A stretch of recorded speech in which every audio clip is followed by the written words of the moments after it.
ദൈവത്തിൻ്റെ തിരഞ്ഞെടുപ്പുള്ളവൻ, ദൈവത്തിൻ്റെ വിളിയുള്ളവൻ, ദൈവത്തിൻ്റെ വാഗ്ദത്തമുള്ളവൻ നശിച്ചു പോകുവാൻ, തകർന്നു പോകുവാൻ സ്വർഗം ഒരു നാളും സമ്മതിക്കുകയില്ല. ഹല്ലേലൂയ. ദൈവമക്കളെ, പൗലോസിനോട് ദൈവം പറഞ്ഞു, പൗലോസേ, നീ തകർന്നു പോകാൻ ഞാൻ സമ്മതിക്കുകയില്ല, നിന്റെ കൂടെ ആയിരിക്കുന്നവർക്ക് ജീവഹാനി വരുത്തുവാൻ ഞാൻ ഇടയാക്കുകയുമില്ല. ഈ ദൂത് കേട്ടത് എപ്പോഴാണെന്നറിയാമോ? സാഹചര്യങ്ങൾ അനുകൂലമായി നിൽക്കുമ്പോഴല്ല, ചുറ്റുപാടുകൾ സന്തോഷത്തിൻ്റെയും സമൃദ്ധിയുടെയും അനുഭവം തരുമ്പോഴല്ല പൗലോസിനോട് ദൈവം സംസാരിക്കുന്നത്. ഹല്ലേലൂയ.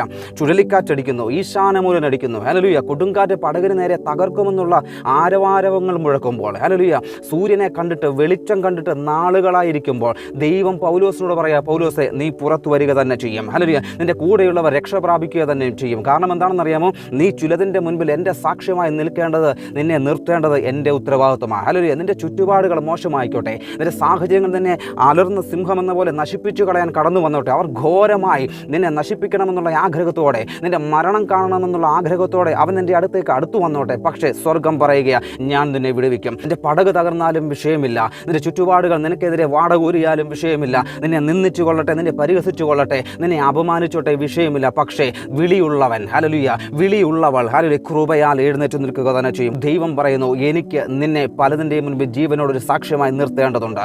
ഹല്ലേലൂയ. നീ തകർന്നു പോകാൻ ദൈവം സമ്മതിക്കുകയില്ല. ദൈവമക്കളെ, നീ നശിച്ചു പോകാൻ സ്വർഗം സമ്മതിക്കുകയില്ല. കാരണം നിന്റെ മേൽ ദൈവത്തിൻ്റെ വിളിയുണ്ട്, അവൻ്റെ തിരഞ്ഞെടുപ്പ് നിന്റെ മേൽ കിടക്കുന്നു, വാഗ്ദത്തം നിവർത്തീകരിക്കാനുണ്ട്.